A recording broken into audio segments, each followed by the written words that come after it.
Hello everyone, and welcome to this weekly webinar produced by Business Performance USA. We are honored to have you as our guests. Business Performance USA is the producer of these weekly webinars, and we offer them weekly to provide business insights on a variety of important business topics. You can go to businessperformanceusa.org and see any of our webinars. All you need to do is just sign in as a member for no cost to you, and you will be able to see these variety of business insights that we've gained from all of our webinar presenters. We hope that you'll help participate with us. So we welcome you to today's webinar called Change Execution. I am Cynthia Stewart. I'm Managing Partner with Evermore Services. I'm your partner in building tomorrow's businesses today, and I'll be your host for this hour. Your presenter is Dr. Jeff Stewart. Dr. Jeff is pretty phenomenal. He's an agent for Board of Trustees, Board of Directors, CXO teams, and he's first speaker, and his company is JAS LLC. Dr. Stewart has been serving Fortune 10, 100, and 1,000 companies for more than 30 years by focusing their top leaders on critical dimensions of core intellectual properties and on timing rapid market entries for their emerging businesses. He's helped numerous companies. In fact, his career to date, the economic value creation is in the range of actually 14 figures. Dr. Stewart serves as Chairman Emeritus for the National Advisory Council of the American Society for Competitiveness, which is a coalition of businesses and universities and college institutions furthering the idea of competitiveness. For more than 50 years, Jeff has been serving as an ordained elder, 30 years as an elder at large for his faith communities, as well as he's a loyal Eagle Scout within the Boy Scouts of America. We want to make sure that this hour is well worth your time. So what we want you to do is, when you have a question, go ahead and type that into the question tool. You'll see that on your dashboard for GoToMeeting, for GoToWebinar. And if you have questions, you can always type those into Victor and email those, victor@businessperformanceusa.org. And we hope you'll visit YouTube to watch previous webinars, also the Business Membership Forum at Business Performance USA. So with that, I'm going to go ahead and ask Dr. Stewart to begin his presentation on change execution. Dr. Stewart? Good morning. How is everybody today? It's really good to be here. I want to talk about a difficult subject, a subject that is somehow on the border of being personal and professional, and what it means to be in that zone where the personal and the professional make demands on people and their performance. So the subject today is change execution. In order to be in a transition zone between the personal and professional, you have to be willing to adapt, not just accommodate. You have to adapt, not just assimilate or put over in a box. You have to adapt, make it part of your own working environment, your own working style, create that environment, and make that style versatile, or versatile as they say where I grew up. Control your execution, exemplify your program. In order to make sure that leading change matters, somebody and some group of people need to be in charge of all of the projects that go on. And the executors for such environments are typically change execution folks.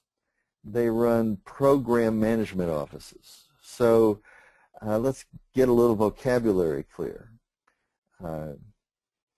Executors stand between those who are at whatever time leading the charge and those who at the same time may be implementing the mission.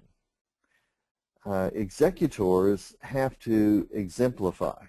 They are the ultimate role models for both leaders and doers.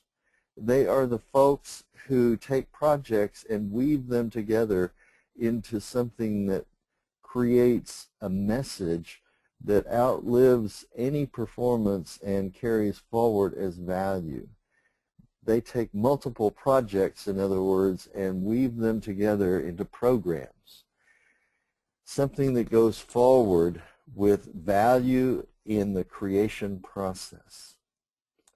So change executors, or the change execution perspective, is what I want to talk about.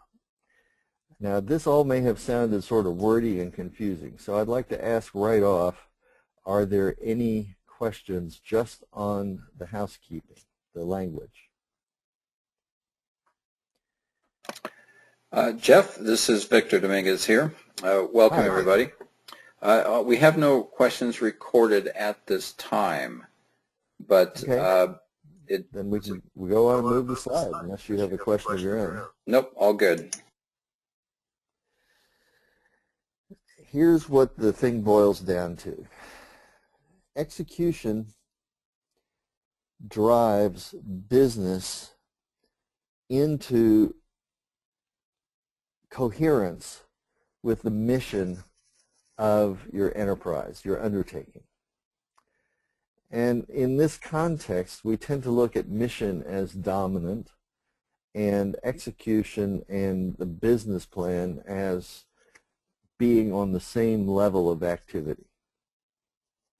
So you see this presented right above you as a graphic where mission is the high and mighty point of view, the peak experience, if you like. Mission accomplished, mission impossible.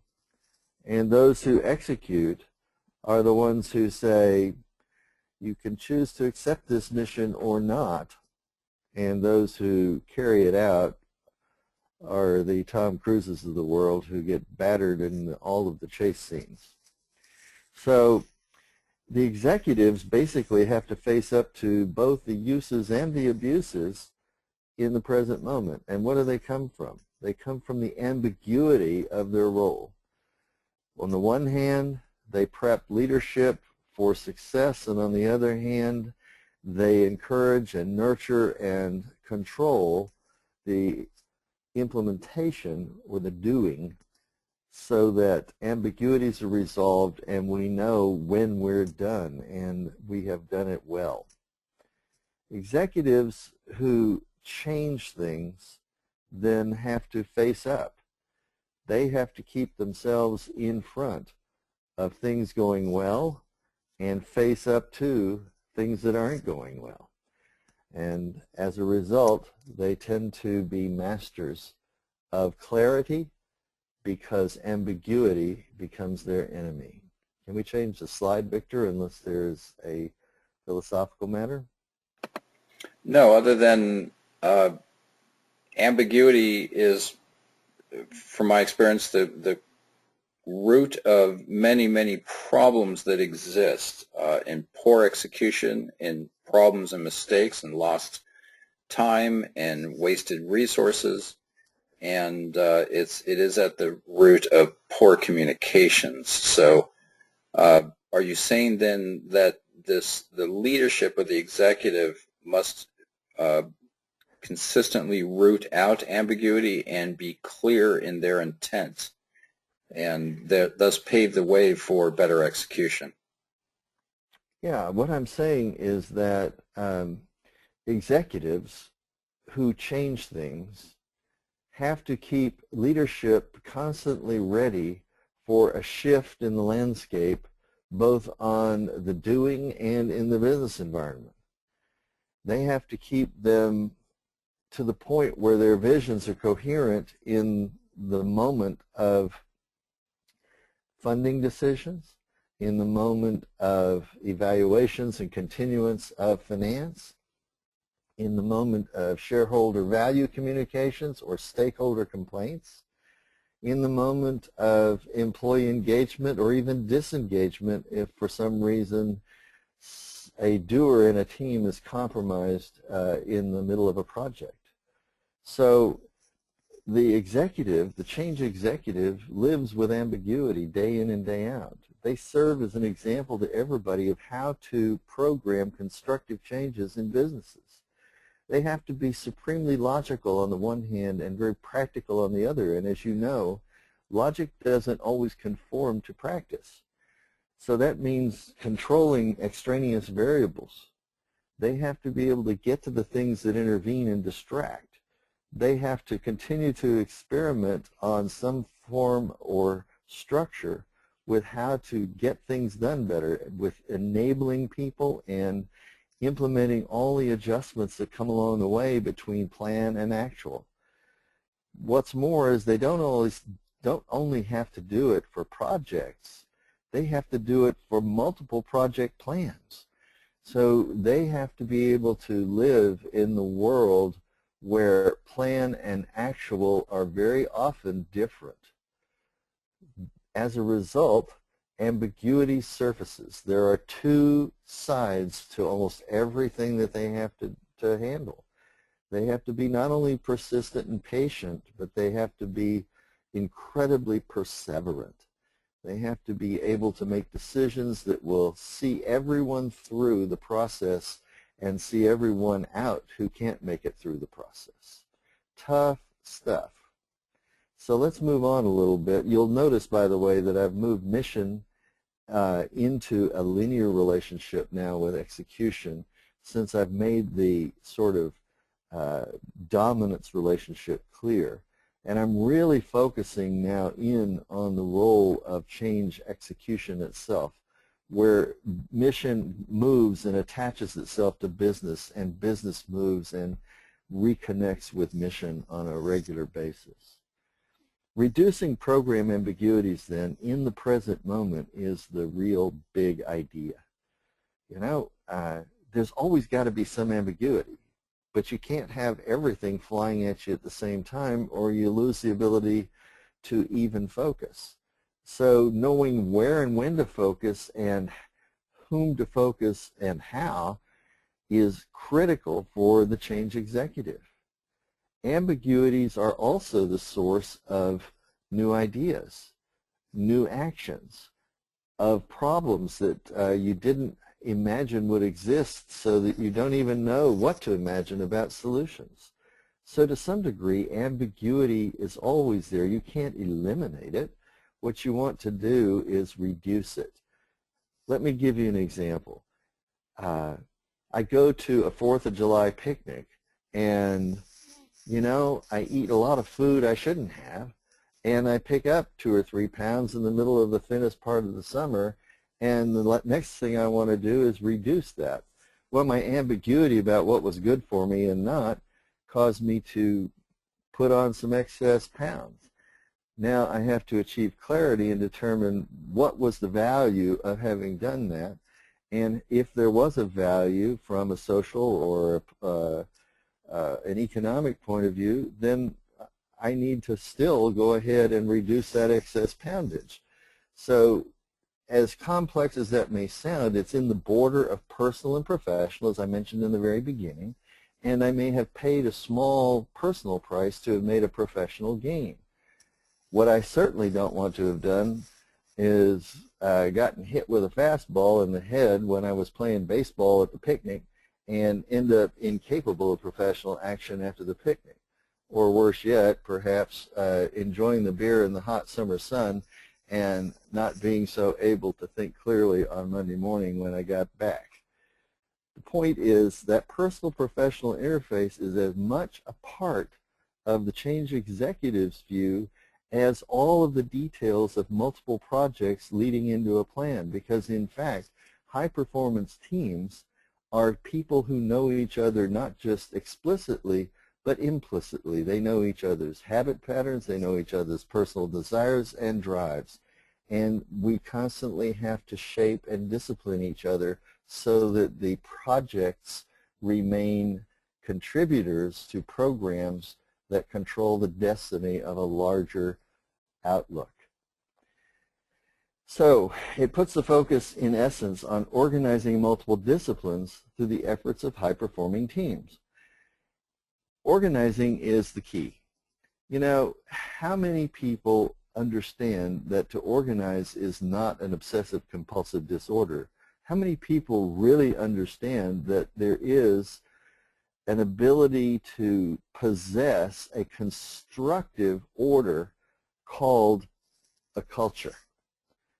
To own it. That's what we're talking about, possessing a constructive order. That's a way of doing business and owning your business. Persons who execute face up to the ambiguities in that ownership environment by owning both leadership requirements and doer requirements. Boy, how do you keep those efforts going? Well, let's move the slide. Uh-oh, the mother of all slides begins to surface. Well, we'll see several versions of this in the next webinar and also in the coming quarter after that, which begins, I think, in December. So this slide is kind of like the book of destiny. If you know that you're connected inside to all kinds of stuff in your team that is intra-connected, then you realize that the process of remaining connected and delivering value within your business engages strategy and core process and structure and systems and culture. You'll see some examples listed under each one of these general areas. But the thing that really only leadership sees is the connection between environment and results. And that means that teams that are high-performance teams need to stay informed, that is, intra-connected, through project management and program management offices where change executives are controlling the discipline of the organization in order to shift with the environment and yield the results required. I think without getting too deeply into this at this point, let me just say that the various points of interface are where the intra-connections occur. Those arrows moving into the lighter colors are there for a reason. These are the pass-throughs from the intra-connected high-performance team to strategy, core process, and so on. And unfortunately, the old-style organizations of the last century or so frequently just left those spaces blank. They were white spaces, and as a result didn't achieve what they could achieve and didn't actually learn how to work together closely and powerfully until they were challenged in highly competitive environments. So I'd like to move on, if you don't mind, Victor, unless you have some questions that may have come up. So the only, I guess, let's see if I get to a question. The comment on, I'm dwelling on the interconnected and how ambiguity arises when change is implemented in one sector but not fully considered across the entire scope of this slide. Exactly. We want to change a core process, but we haven't fully considered how that is going to affect the structure, the systems, the culture, and so on. So that's, I guess, where the leader has to stop and think about perhaps even a broader team, even if that team isn't in this broader team, meaning individuals that represent all of these aspects of the organization. Well, before that's they true. And Go ahead. that's where the program management office begins to work. You know, the PMOs exist between the interconnections, which are the larger blue areas moving around the center, and the intra-connections where the high-performance teams are in the very center. The high-performance teams really communicate out to all these areas, and they keep people adjusting all of their plans and systems and culture and so on to meet the actuality that they're dealing with. They help bring results that keep trust in place and convert what we do, the actuality, into what we agree is of value, the factuality of our business. Does that help, Victor? Perfect. Thank you. All right, let's see if we can move on, because otherwise I could go on forever, as I probably will over the next 6 months in various aspects of that mother of all slides. Again, we're looking at a rather simple linear process, mission through execution into business. A question always comes up when we're dealing with linearity. We just dealt with it somewhat in the context of intra-connection with the high-performance team members and interconnection with all of the sectors of our activity. And I mentioned co-working in a very close fashion. That typically we call collaboration today. So connectivity is a kind of general practice that we all have to be engaged in, and if we're not really engaged in it, we lose track of what's going on. That's the control side, and we lose track of what we want to accomplish, and that's the discipline side. So connectivity is the 20% of what we do that brings order out of the chaos that we usually experience in really active environments. Now I'm using the Pareto principle here, the 20-80 rule, in order to make a point. It's not that we all want to spend our time socializing, it's that we want to be socially interconnected and engaged in learning things as we go through all the processes available to us, including the social processes and the adaptation that that requires. Because 80% of what we do from the point of view of the executive has to be tracked and controlled. It's traffic. The program management office then is the key to competitive alignments. How do you know that you're taking off in the new direction is being followed by others? Well, there's your change executive serving as the reminder of team discipline. The person who brings the good word both to leadership and from leadership and to the doers and back from the doers, and weaves it into a coherent model or mode of activity for everyone to live up to. I hesitate to say too much more than this, but let me just say once again, staying connected in the right way at the right time is the key to getting things done. And being connected requires us to collaborate in order to bring order out of chaos. And that's 1/5 of our activity. 4/5 of our activity is tracking, controlling the traffic, or all the competitive alignments that are going on as a team moves forward with reels in their hands to try to pull in the big fish, whatever that might be. Sorry about the pun on reels. Can we move on then? So general program managers, that is change executives whose specialty is collaboration, are in charge of controlling mission direction. Alignment and getting people aligned toward the same objective in tune with the purposes that the company or the enterprise is engaging requires directiveness. Oftentimes in more traditional organizations, you'll find the general program managers referred to, therefore, as directors. They control mission directions. They say who goes which way when. Now, if in a really, really crazy world, you might be driving through the center of Rome and encounter one of these amazing traffic controllers that Italy is so famous for. I have in mind that in some organizations, for example, General Electric at its most competitive under Jack Welch, that such traffic controllers were not just dancers, but they were awesome to and awesome to observe, but they were people that kept traffic moving and business going, and folks on the outside never saw the chaos within. I can speak to that with a little bit of personal insight, and we won't need to go forward from there, except to say that it had very professional dimensioning and paid very well. Now, The 20% that the general program managers do on control has to be matched, in fact overmatched, by specific project managers when they energize their teams.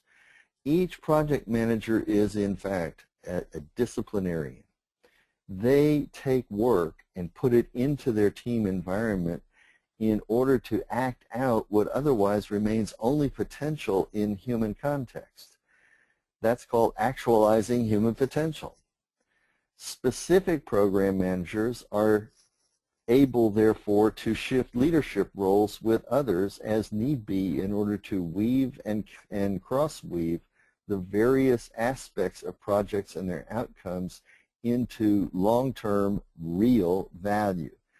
That weaving, if you like, is the way we take actual events and we convert them to factual events. The actualities become the factualities of our life. And these are the things that companies base their overall value on, and the customer comes to appreciate without ever having to encounter the chaos that the change executive is so expert at both leading and doing in a way. Questions at this point? No questions from the audience right now. Okay, let's move on. Here's where we get a little bit challenged. You know, I've raised this whole thing about ownership excellence and what it means to be an excellent owner. To be able to match all aspects of your enterprise, from your subject technical end all the way to your cultural or organizational excellence end, against the value creation processes that you require in order to deliver the goods. That is, you know, certain speed or responsiveness to customers, a certain sense of control, and the ability to accelerate and decelerate depending upon conditions, and indeed at the implementation of things, discipline, a kind of synchrony that has strategic value in the moment, the real strategic maneuvering. That's the ownership excellence. But what happens when we take it up another level is that the intensity in the change executive role goes up more than one level every time. So, you know, change executives really need to change themselves out as soon as they sense either burnout or rust out or toxicity or stress that becomes distress. They need to know how to rotate each other through. Yeah, it's very interesting, if you think sports for just a minute, that a football team, which is a very corporate style of game, a football team will have more than one quarterback on the bench. It'll have more than one, more than one defensive leader on the field, and so forth and so on. They can play each other and cross-train each other all they want, because if somebody's taken down in the flow or an extraneous variable causes stress that means a change out, then others have to step in and take the role. We've talked about this, and I'm going to introduce this idea of perspective. It all depends on your point of view, right? Or can you do this game? Well, the champion says, of course I can do this. If you ask one of the teammates and you give them shelter, they might say, I don't know about that. That left arm is kind of looking bad, you know. And it turns out it's baseball in this case, not football, and the person is left-handed, and maybe they shouldn't be throwing that pitch. It could be a sales organization with a big meeting, and the regional director of the sales programs, you know, has a lot of stress going on in family life. His mom and his dad passed away in a car accident. He lost 2 siblings on the way to the last football game because they had been too happy at the last tailgate party before the next game, and so on and so forth. And so discipline had to be stepped up, and that meant replacing that program director in the sales meeting because both of his wings were clipped and he couldn't fly in front of the crowd. If you follow what I mean, folks, you know it's a matter of point of view. Would he say I can do it? Probably, unless he was a member of a very high-performance ownership oriented team, where organizational excellence said, my perspective is now the perspective of excellence in execution, and that means my team. My subjectivity has overtaken my objectivity. The half-life of my objectivity has been exceeded. I now need someone else in the objective controlling position to model the discipline required in my team. Wow. How many people do you know who direct major programs or minor programs for that matter actually make that call themselves? Well, let me tell you that those who are at the top of their game, whether they're in the CEO slot or they're in the chief engineering slot or they're in the chief supervisory role in a massive web of multiple assembly plants for, let's say, an automaker, these people are masters of the balance between objectivity and subjectivity. They know that their reality is made of multiple perspectives, including their own, but not excluding the others. And that's the key. Ownership excellence to the power of 3 requires understanding that perspective drives the results, drives the shift from subjectivity and actuality to objectivity and factuality for the enterprise. Questions? Dr. Jeff, we have one question here, and the question is stated as such: are you talking about succession planning or cross-training? Oh boy, you know, 30 years ago I'd have said succession planning right off the bat. Today, I will tell you I have a hard time distinguishing the two.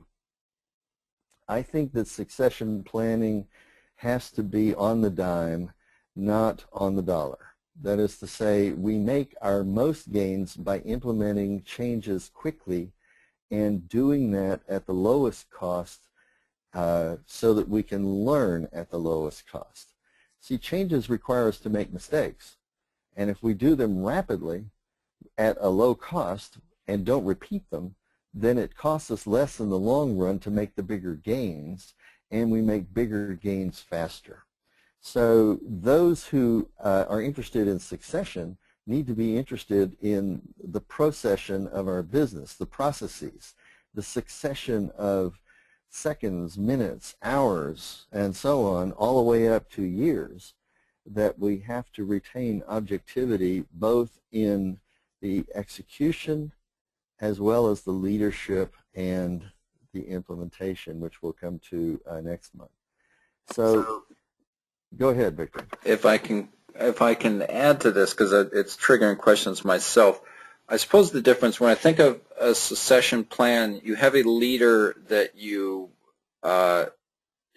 thoughtfully decide to transition out of that position and replace them with somebody that's been groomed and trained and ready for that. But the first leader never returns to that seat.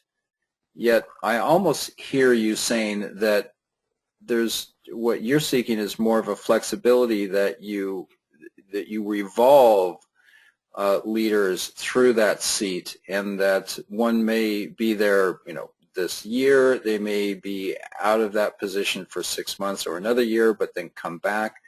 So are you advocating more of a revolving utilization of leadership?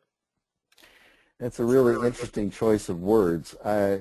As long as it's not a revolving door between government and business, which tends to breed lax attitudes and low returns, what I would say is that revolving is a good word. I think that we constantly have to adapt what we do, and that means pull things to our toolkit and get some tools out of the way that no longer fit the case. I mean, years ago we talked about it as products and getting to market, and the fancy story was, well, if you build the best zipper in the world but the world's gone to Velcro, then the zipper has no market. So what good is it? Well, I will tell you that it's not just zippers and Velcro today. It's the very tools that we use as we go through our jobs and our daily lives that are changing so rapidly that if you want to have a succession plan, you have to be cross-training every day. In fact, you have to be cross-learning. It's not just setting new habits and new expectations. It's, in fact, being prepared to solve problems day in and day out, moment in and moment out, and, in fact, feel good about that. You have to find joy in solution, and you have to stay in the mix of the solution in order to make sure the joy spreads to others. You just don't get to come in and leave and come back and sort of take the credit for it. It ain't going to happen anymore if you're going to survive in the 21st century. Now, for people like me, that sounds like a real mandate. For people like my children, it's just a way of life. I worry about whether I market or sell too hard, and the people in their generation that are leading them forward are saying, what are you worried about? Marketing is part of every day. We all sell. And, you know, the fine distinctions go by the board because that's trying to tell somebody how fine a point they need on their pencil. You don't want to do that. That's their job. That's detailed management, and it's up to the performer. So only teammates get to do that with each other, and that's where the balance between objectivity and subjectivity comes to bear. The other reason for this is that innovation is what drives almost everything now worldwide. What we found to be innovative 60 years ago is innovative everywhere in the world today, and what we found to be innovative 30 years ago is innovative throughout the second and increasing numbers of the countries in the third world today, and what we found to be innovative 5 to 10 years ago is now common in all the countries of the world because they found ways of leapfrogging the difficulties and the barriers that the first world countries had put in place to sustain their position. So we'd better be cross-training, and we'd better be cross-learning, and we'd better be cross-living, and in fact, we'd better be cross-loving. We'd better be loving this world, or we're going to end up on the cross. Questions? That's all good, Hefe. Thank you very much.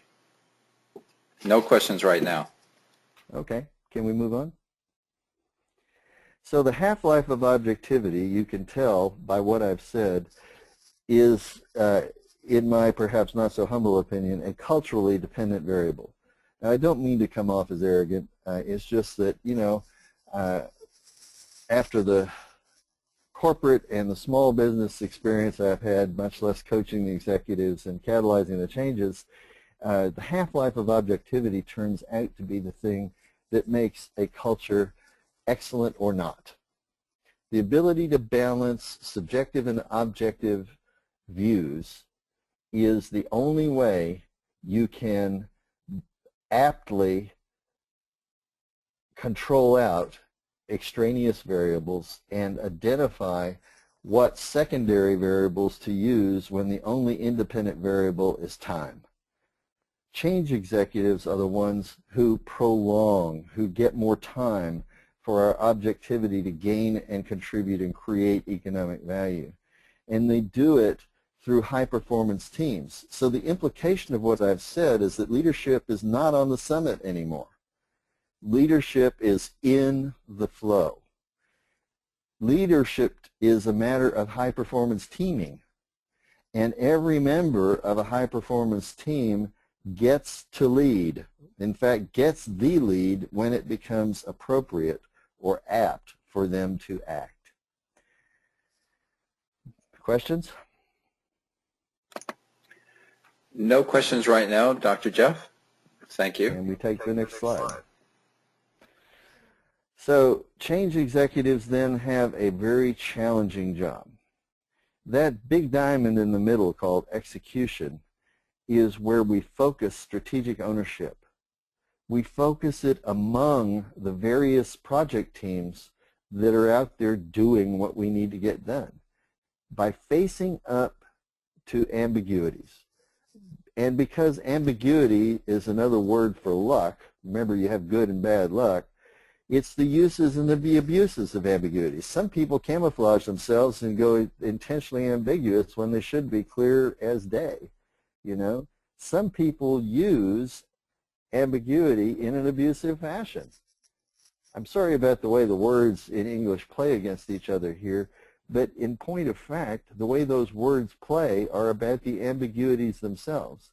Now, sometimes we know people don't really know what they're doing quite yet, but they're discovering it by using their emotional intelligence and feeling their way forward. That's perfectly fine as long as the balance is on the objective side and you can remain disciplined or forward-facing for future value. If you can't do that, then you're basically playing into the reporting system and the inspection culture that holds us back from getting our objectives and being highly competitive on special projects and programs. So what happens is when you focus your strategic ownership, the long-term sense of owning up to what's there and facing up to these ambiguities, we take on multiple projects because that's the smart way to calculate out extraneous variables. It not only is diversifying our risk, but it's managing our risk down. So what happens is we populate our implementation of programs by the projects that we implement. And those populations themselves are manageable. Multiple teams are as manageable as multiple individuals.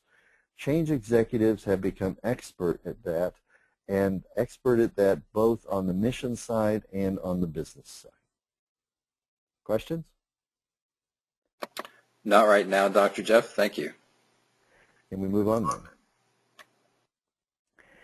Now, these are some fairly complicated thoughts, and they are thoughts that are driven by actions that we have to take. Now, what do I mean by that? Why do we have to take an action? You mean I have no choice? No, I mean precisely the opposite. It's counterintuitive. When we have choices to make and we have to get through what we're doing, we have to face up to the ambiguities and create new neural pathways in our lives and among our friends. So we bring our historic perspectives in combination with the things that we expect to happen, that is our anticipatory skills, and we arbitrate the intersection where control meets discipline. Sometimes control has to take the lead. Sometimes discipline has to take the lead. A discipline is something that one person is better at than another, or one group is better at than another. Or one faculty in a university, for example, is better at than another. I mean, would you really like a physics dude to be driving social sciences studies? I don't think so. But would it be useful to cross-train them and bring them in and blend and meld the perspectives? No question. Because sooner or later, one specialty or another will be outdated, like zippers and Velcro. And in those moments, you have to have leverage.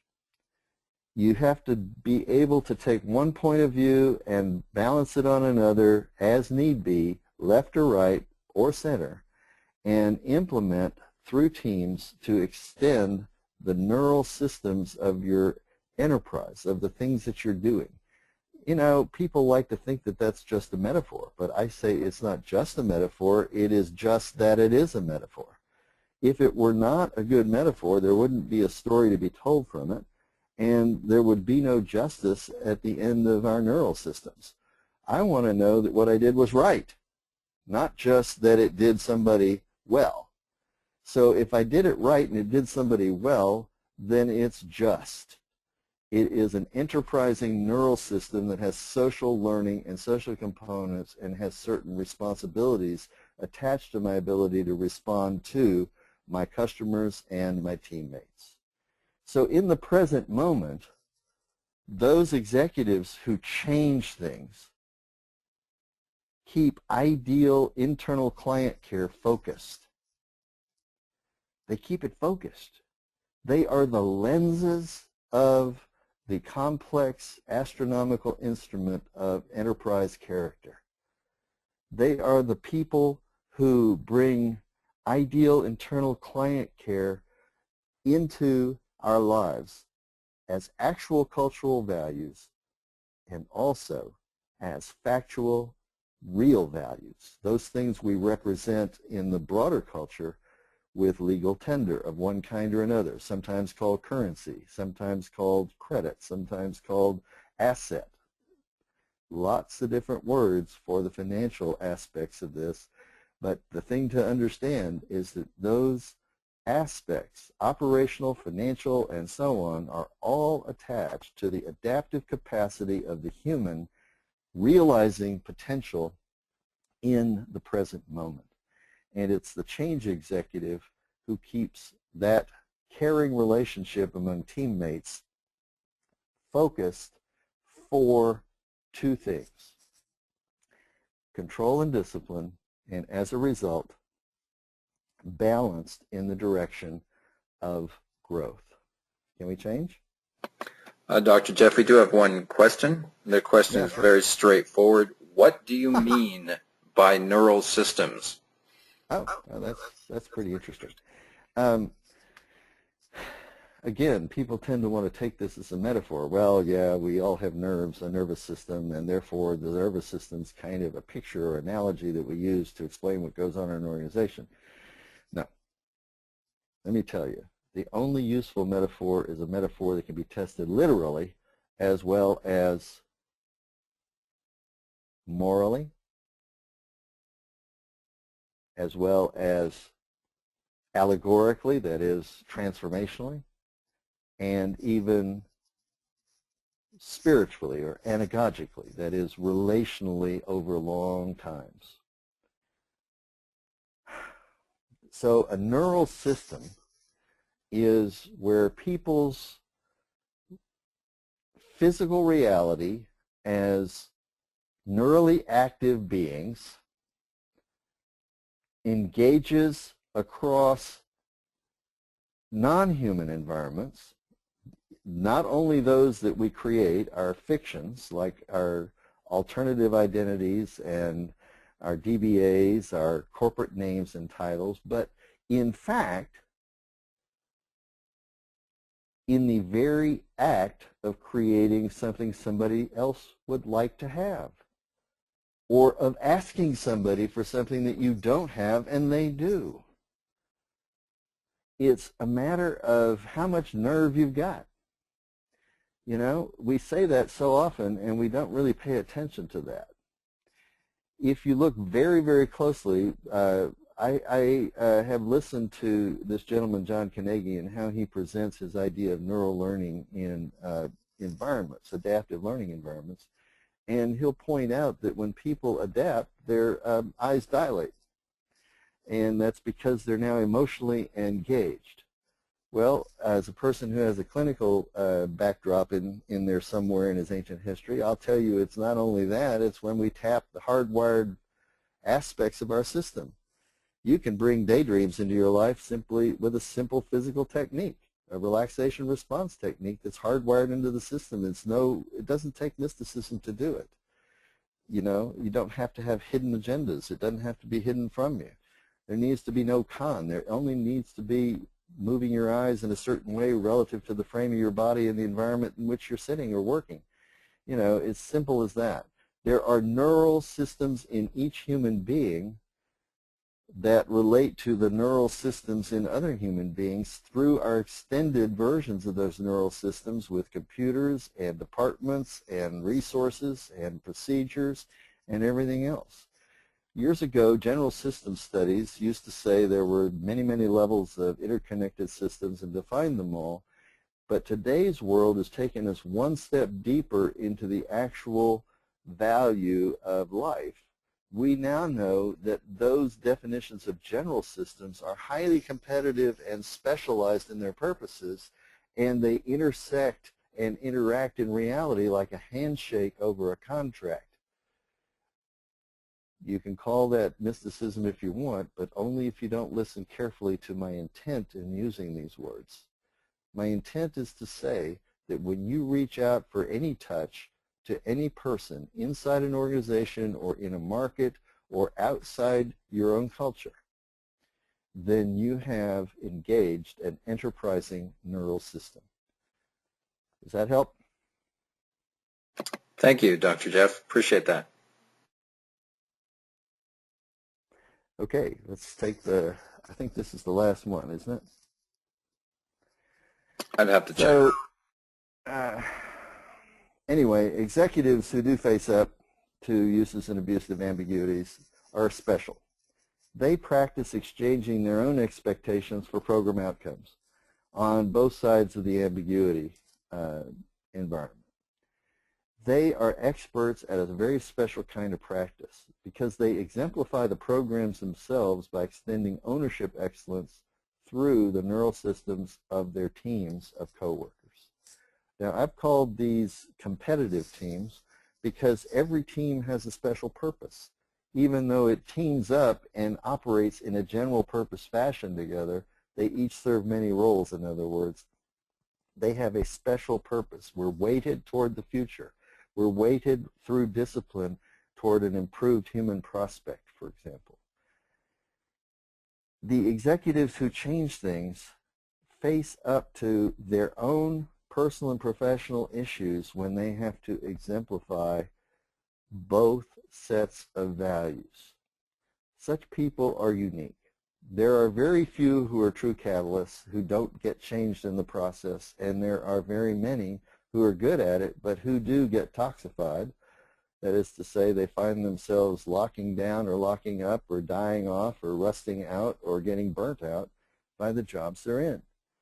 So high-performing teams of change executives really are what every leader, including the leaders of these change execution teams, need in order to serve. They have to have their own bench, and this is something that is often overlooked in the current search for the infinitely wasted organization. Too many people are wasting the value of learning and middle management knowledge by forcing people to be overly overly efficient from a cost point of view and not effective from a return point of view.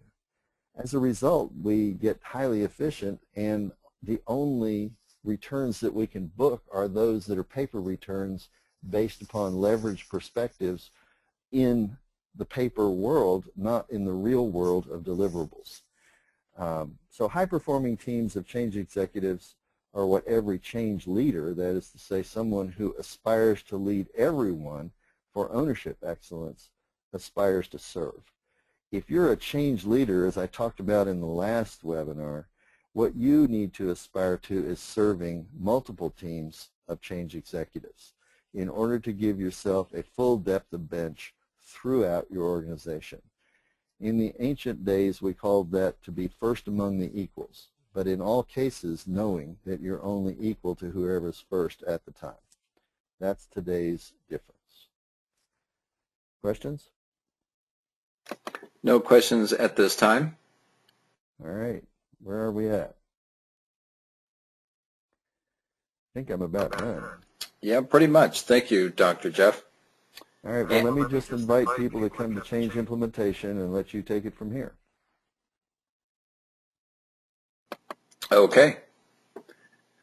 We want to have our audience note that we typically produce our content in a series fashion so that we can begin with an introduction and take our audience through implementation of our processes. These are typically focused on the development of people, the improvement of processes, and the management of performance. And today we're talking about, of course, the development of executive leaders and how they can manage change and execute on those change requirements. So look at the entire series, and the best way to do that is to go to our website, businessperformanceusa.org. I'm going to switch over there real quickly now, if I may, and take a look at a membership site. This membership page here is what you can encounter as a member. It's got all the information you can want, your own personal wall, a listing of members, all of our blogs, and quite importantly, an entire host of the videos and webinars we produce. This is where you can watch this webinar on demand and Jeff's entire series of change execution ownership excellence series online, and that's the best way to do it for you conveniently. So just sign up, it's free, and engage us and help us evolve and improve your business as you learn from these best practices. I'm Victor Dominguez. Thank you very much. Cynthia Stewart, I'll turn it over to you if you have any last comments. Thank you, Victor. We appreciate your input and the questions that have come forward. Also, Jeff, thank you for this very insightful idea around change execution, and we look forward to your change implementation next month. And folks, we appreciate your time and your consideration and your attention today, and we look forward to hosting you back here at Business Performance USA at our webinars on Tuesday noon on Tuesdays. We have 4 Rules to Engagement coming up next, and don't forget we have now engaged Nancy Lynn Roberts of Track 1 to talk with us weekly about our monthly, about background screening. We also have Victor Dominguez in his marketing, return on investment in the age of authenticity. So folks, thanks for today and thanks for your attention. Come back and see us and go out and make it a great day. Bye-bye.